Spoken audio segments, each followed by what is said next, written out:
अबूझ, अनसुलझी और अनसुनी, इन शब्दों के मतलब क्या है? इन्हें क्यों कहा जाता है? इन शब्दों को हम कहां पर कहते हैं? क्या इस पर कभी आपने सोचा है?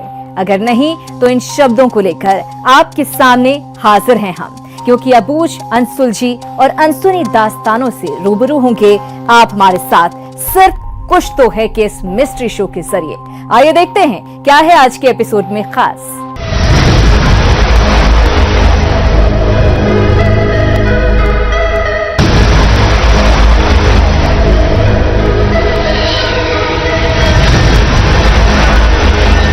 प्रति शनिवार को यहाँ पर तेल लगता है। उस तेल को भी आप उस बिस्तर में देख सकते हैं, सलवटे भी उभरा आपको मिलेगा। भगवान को जब महाप्रसाद लगता है तो थाल जब भगवान का जाता है तो उसमें भगवान का पंजे का निशान देखा गया है, जिसे आप ये सहज महसूस कर सकते हैं कि भगवान जी मौजूद है और आराम फरमाते हैं।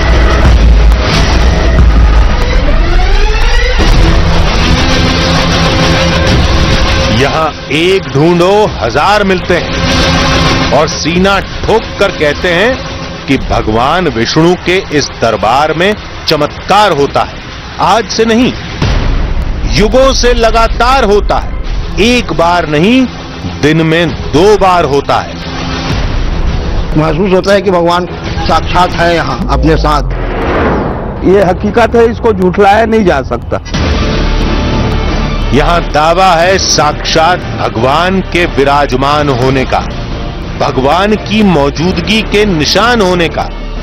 दिन में 2 बार भगवान का बिस्तर सजता है, श्रृंगार होता है, भोजन की थाली परोसी जाती है और भगवान के इंतजार में कुछ घंटों के लिए कपाट बंद हो जाते हैं। लेकिन जब खुलते हैं तो कभी श्रृंगार बिखर जाता है, कभी बिस्तर पर सिलवटें आ जाती हैं, बिस्तर को उलट पुलट देखा गया है, कभी तेल के रहस्यमय निशान हैरान कर जाते हैं। भगवान विष्णु जी जो है अपना वहां पर जो है चमत्कार तो दिखाते ही। तो कभी भोजन की थाली में भोग लगा मिलता है। आज मंदिर के उस चमत्कार को हम भी आजमाएंगे। आज चमत्कार की उन तस्वीरों को हम भी देखेंगे। आज हम भी गवाह होंगे उस पहेली के जिसमें हजारों लोग युगों से उलझे हैं। क्या किसी ने भगवान को देखा है? जी हाँ, सुनने में थोड़ा अजीब जरूर है, लेकिन हमारी आज की कहानी इसी सवाल से जुड़ी है। ये कहानी भगवान विष्णु के एक धाम की है, जहाँ के लोगों का दावा है कि उन्होंने भगवान विष्णु को देखा है, उन्हें महसूस किया है। यहाँ तक कि उन्होंने ये भी बताया कि यहाँ भगवान विष्णु एक आम इंसान की तरह जिंदगी जीते हैं और सभी निशान जैसे बिस्तर पर सिलवटें, भोग के निशान आज भी देखे जा सकते हैं। इस दावे की पड़ताल में हमें 1 नहीं, 2 नहीं, कई चुनौतियों का सामना करना पड़ा। इसके लिए हमें दिल्ली से करीब 1300 किलोमीटर दूर रायपुर के राजिम के राजीव लोचन विष्णु मंदिर तक का सफर करना पड़ा।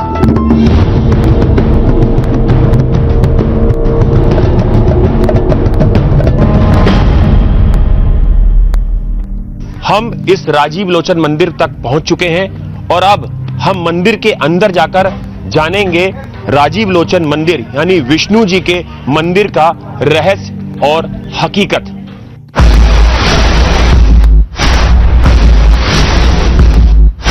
मंदिर में हमें क्या दिखा, पड़ताल का नतीजा क्या निकला, ये जानने के लिए कहानी को शुरू से देखते हैं। और कहानी की शुरुआत होती है छत्तीसगढ़ की राजधानी रायपुर से। हम रायपुर से राजिम के सफर पर थे, जो करीब 50 किलोमीटर दूर था। रास्ते में हमें मालूम चला कि राजीव लोचन मंदिर के चमत्कार की पहेली सुलझानी है तो पहले कुलेश्वर महादेव मंदिर जाना होगा, जो राजीव लोचन मंदिर के रास्ते में ही पड़ता है। दरअसल हमारी मंजिल तो भगवान विष्णु के उस चमत्कार की हकीकत को जानना थी, जिसके बारे में सिर्फ अब तक हमने सुना था। लेकिन हमारे सफर के इस पड़ाव में हमें एक ऐसा स्थान मिला जिसका नाम था कुलेश्वर महादेव मंदिर। मान्यता है कि वनवास के समय भगवान राम और मां सीता ने इसी स्थान पर महादेव की पूजा अर्चना की थी। नमः शिवाय। महादेव का ये मंदिर 3 नदियों के संगम के किनारे स्थित है और इस धाम की कहानी जुड़ती है श्री राम से। ये समझ में नहीं आ रहा था कि हमें कुलेश्वर महादेव मंदिर आने के लिए क्यों कहा गया था।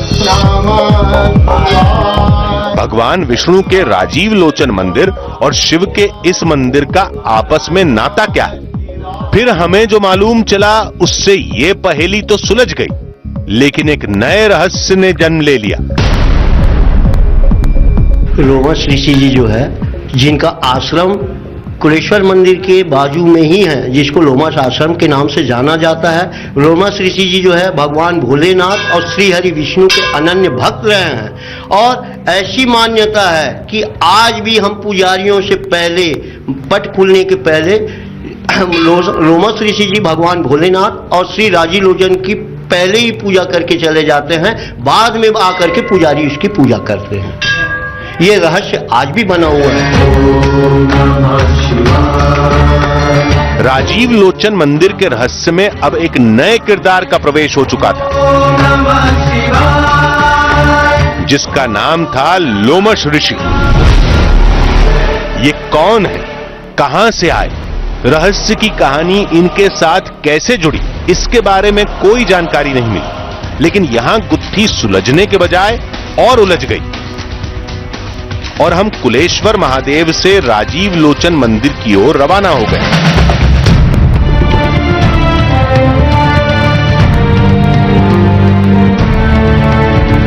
मंदिर भव्य और अद्भुत था।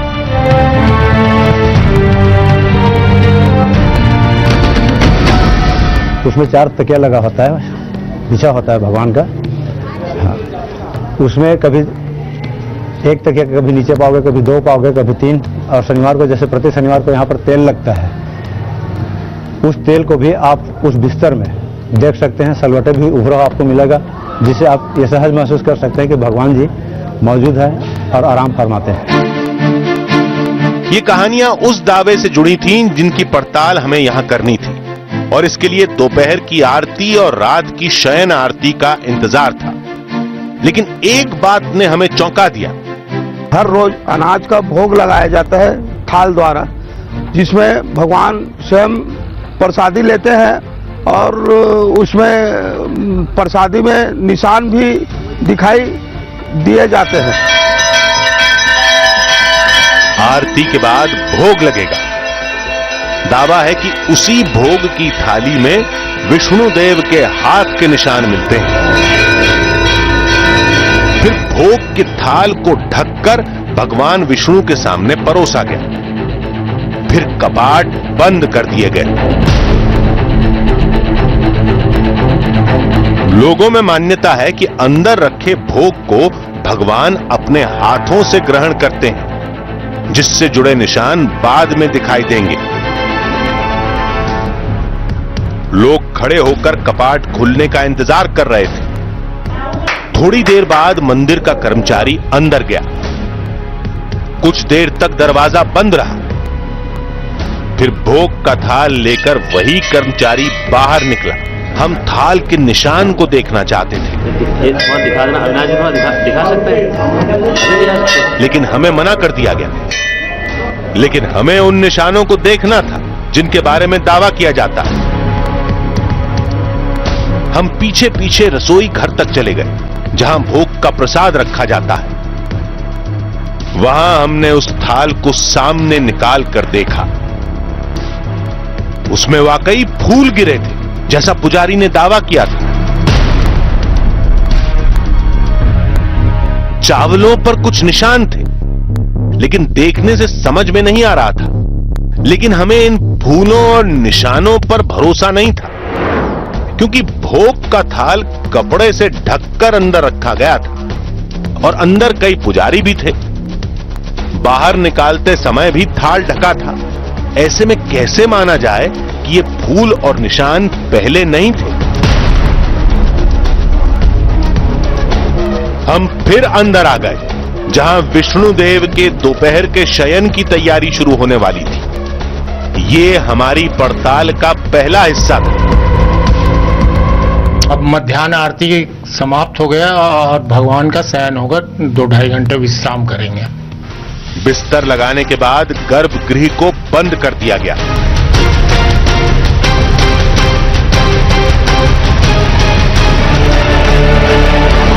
फिर मुख्य दरवाजे को भी बंद कर दिया गया। अब हमें भी 2:30 बजने का इंतजार था। हम भी उस चमत्कार को आंखों से देखना चाहते थे, कैमरे में कैद करना चाहते थे। और जब गर्भगृह के कपाट खुले तो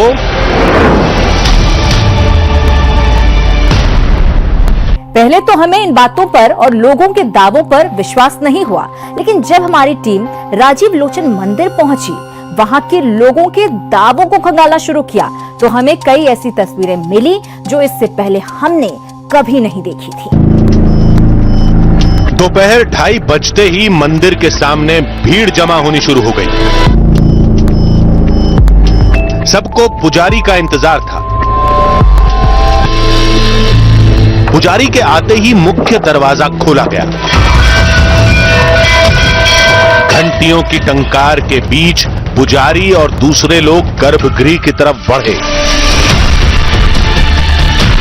आज अंदर क्या दिखेगा? फिर पर्दा हटा और अब हमारे सामने जो तस्वीर थी उसे देखकर हम चौंक गए।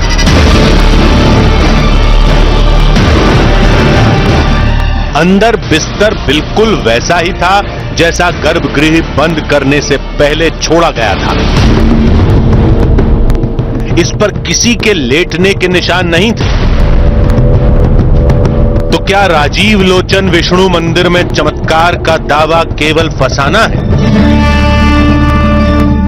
कई सवाल दिमाग में घूम रहे थे, लेकिन जवाब के लिए हमें श्रृंगार खत्म होने का इंतजार करने को कहा गया।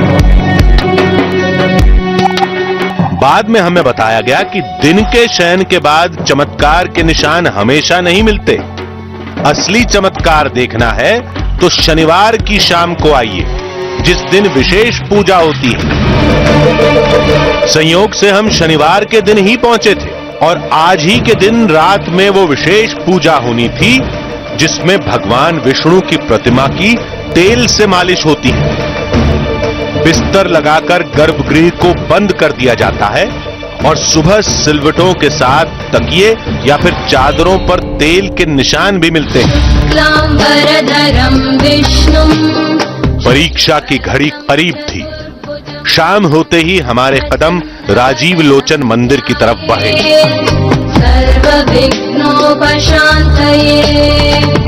शयन आरती रात 8:30 बजे होती है। हमें उसका ही इंतजार था।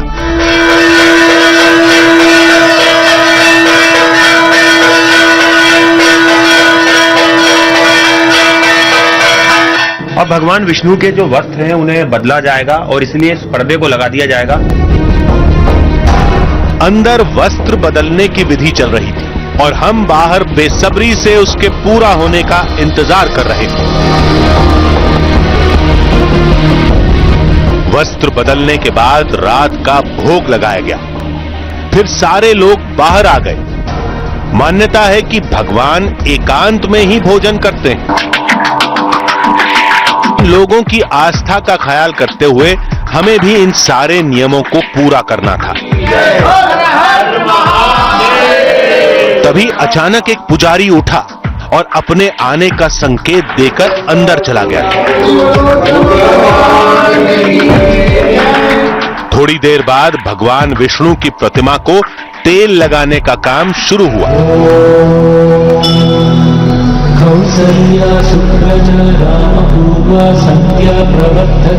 यहां मौजूद सभी लोगों का दावा था कि सुबह इसी तेल के निशान उस बिस्तर पर मिलेंगे जो विष्णु देव के सोने के लिए गर्भगृह में लगाया जाएगा।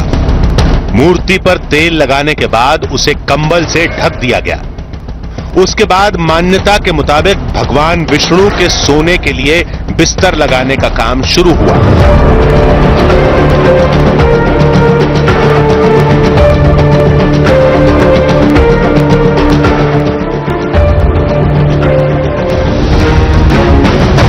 अंतिम प्रणाम करके गर्भगृह का पहला दरवाजा बंद किया गया।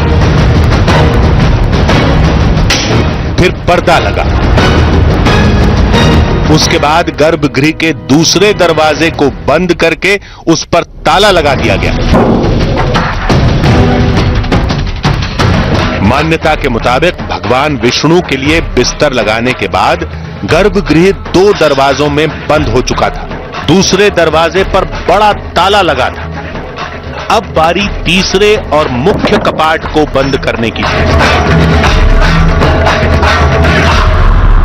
अब मंदिर और गर्भगृह 3 तालों में बंद था। फिर पुजारी के साथ सभी लोग मंदिर से बाहर चले गए।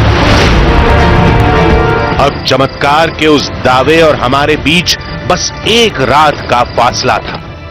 लेकिन इस बीच इस मंदिर में क्या क्या होगा हमें भी नहीं मालूम था। जब पर्दा हटा और गर्भगृह का अंतिम दरवाजा खुला तो हमारी आंखें फटी की फटी रह गई।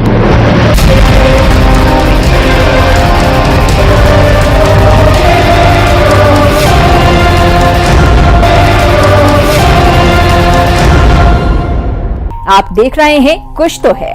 ऐसी कहानियों को देखने के बाद सच के लाख तर्क हों, लेकिन जहां बात हो लाखों लोगों की आस्था की तो सारे तर्क बेमानी से लगते हैं और शायद इसे कहते हैं कुछ तो है।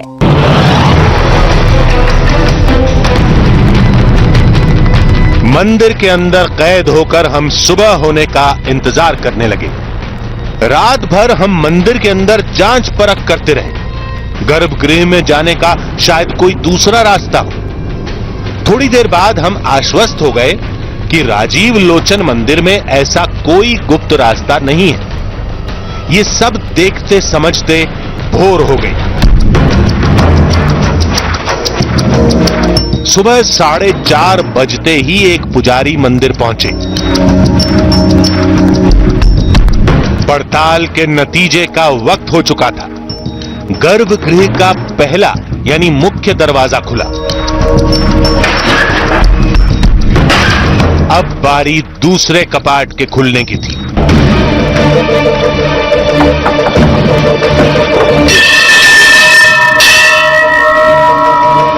पुजारी के लिए तो ये रोज की बात थी, लेकिन हमारे दिल की धड़कनें तेज हो चुकी थी। चमत्कार के दावे की हकीकत और हमारे बीच महज एक पर्दा और जाली के दरवाजे का फासला रह गया था।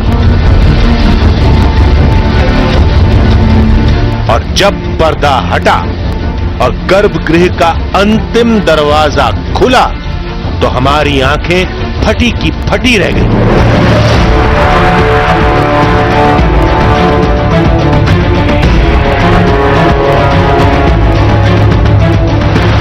बिस्तर पर तकिए बिखरे पड़े थे, चादरों पर सिलवटें थी और एक तकिए पर तेल से बने पंजे के निशान थे। ये सब कुछ वैसा ही था जैसे चमत्कार का दावा किया गया था। हमें तो बिल्कुल भी विश्वास नहीं हो रहा था, लेकिन आंखों के सामने जो था हम उसे नकार भी नहीं सकते थे। गर्भगृह रात भर 3 दरवाजों में बंद था।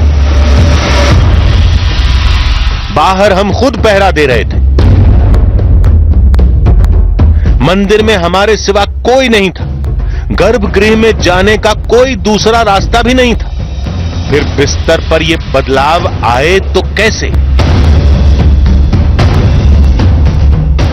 शनिवार की रात जब इस शयन कक्ष को बंद किया जा रहा था तब हमने यहां एक एक चीज को गौर से देखा था। हर एंगल से कैमरे में कैद किया था। सोचा था न जाने कौन सी तस्वीर हमें चौंका दे। लेकिन सुबह तो यहां का पूरा नजारा ही बदला था। ऐसा हुआ तो कैसे हुआ? कुछ ऐसे अनसुलझे सवालों के साथ हमने दिल्ली में एक तर्कशास्त्री से मुलाकात की। उनको पूरी कहानी बताई, हर तस्वीर दिखाई। फिर तर्कशास्त्री ने सारी बातों को तर्कों की कसौटी पर जांचा परखा। इस तरह की खबरें तो हजारों बार आई है, मूर्ति केला खा रही है, चावल खा रही है, तेल जो है उस पर करता है, तो ये कितनी बारी इसको खंडित करेंगे हम। और अगर आपने इसको खंडित करना है तो आपने सीसीटीवी कैमरा लगाने होंगे, और आपका पहला सवाल तो यही होगा ना कि भाई ये बंद क्यों है ये। और दूसरी बात, अगर भगवान, सोचना, अगर भगवान मूर्तियां खाना खा रही है तो वही मूर्ति क्यों खाना खा रही है, मेरे घर की क्यों नहीं खा रही है। उस धाम में जो भी हुआ वो कैसे हुआ, क्यों हुआ, इसे लेकर तर्कशास्त्रियों का अपना नजरिया हो सकता है, लेकिन हमें जो दिखा उसे खारिज करना भी आसान नहीं था। तो अगले हफ्ते फिर मुलाकात होगी एक ऐसी ही कहानी के साथ, जिसके हकीकत और फसाने के बीच मौजूद होगी एक बारीक सी धुंधली लकीर। मुझे दीजिए इजाजत, नमस्कार।